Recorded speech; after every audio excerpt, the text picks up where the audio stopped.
Bonjour tout le monde, Tristan pour le Geek. Donc je vous fais une petite vidéo de présentation de l'iPhone 6.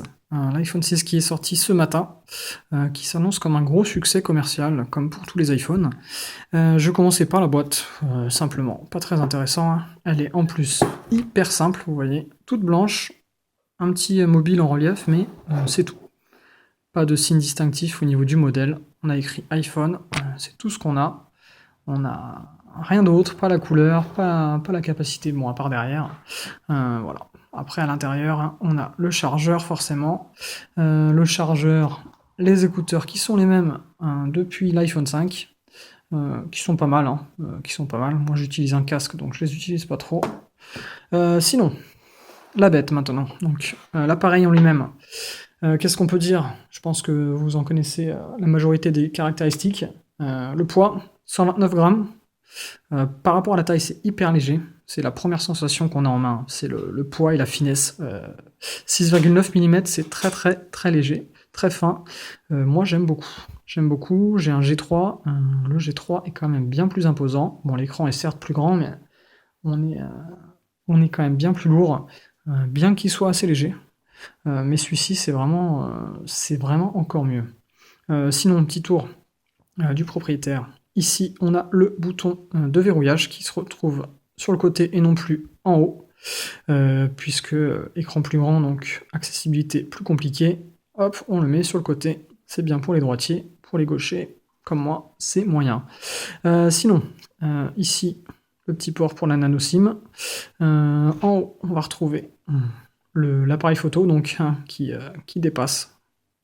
Apple a dit que c'était parce que pour faire aussi fin, le capteur prenait trop de place, donc ils étaient obligés de le faire un peu dépasser.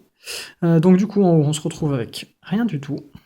Ici, le bouton volume haut, volume bas, et puis le mode silencieux.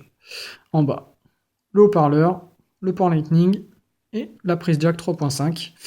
Et en bas, bien sûr, le bouton Touch ID. C'est du classique maintenant depuis le 5S. Le mobile en lui-même, sinon, qu'est-ce qu'on peut dire? C'est pas mal. L'écran est quand même assez sympa, les couleurs sont bien naturelles. C'est moins flashy que ce qu'on peut avoir sur du Super AMOLED, sur un Galaxy S5, mais c'est quand même pas mal du tout. La résolution, c'est l'équivalent du Full HD, hein, c'est du Retina, mais on n'a pas de quad HD comme sur le G3. Mais entre nous, il y a tellement peu de contenu que l'intérêt est quand même assez minime. Sinon, vous allez voir, hein, je vais lancer le navigateur. Je sais pas ce que je vais mettre. Je vais mettre Google, vous allez voir, c'est quand même assez rapide. Je vais lancer le programme TV. Paf.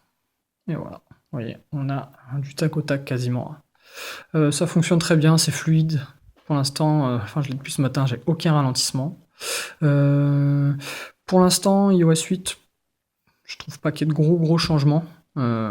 J'attends la complémentarité avec Yosemite sur le Mac, on verra bien. Les fonctions appel, SMS, ça avait l'air sympa. La grosse nouveauté, c'est l'application santé. Moi, ce que j'ai trouvé pas mal sur cette application, c'est justement la petite fiche médicale ici. Vous voyez en bas à droite. En fait, vous remplissez votre petite fiche médicale. Et si votre téléphone est dans votre poche, que vous avez un malaise ou qu'il vous arrive quelque chose, quelqu'un trouve votre téléphone, hop, il n'a pas, en principe, il n'a pas votre pouce sous la main. Enfin, il peut l'avoir, mais ce qu'il va faire, il va voir ici. Et en urgence, vous voyez en bas, on va retrouver la fiche médicale. Donc ça, c'est pas mal parce que il y a votre groupe sanguin, vous pouvez mettre la personne à contacter. Si vous faites des allergies aux médicaments, c'est quand même... c'est bien pensé, une fois de plus, je trouve que c'est pas mal, de la part d'Apple. Voilà, donc courte vidéo, c'était juste une petite prise en main rapide, en français surtout, puisqu'on en a vu beaucoup en anglais. Je risque de faire une autre vidéo, petite comparaison entre le G3 et puis l'iPhone 6. Je vous remercie, je suis désolé si j'ai un peu bégayé, si je suis un peu hésitant, c'est ma première vidéo, donc ça s'améliorera avec le temps. Passez une bonne journée, laissez des commentaires, et puis abonnez-vous à la chaîne, je pense qu'il y aura pas mal de vidéos qui vont suivre. Salut!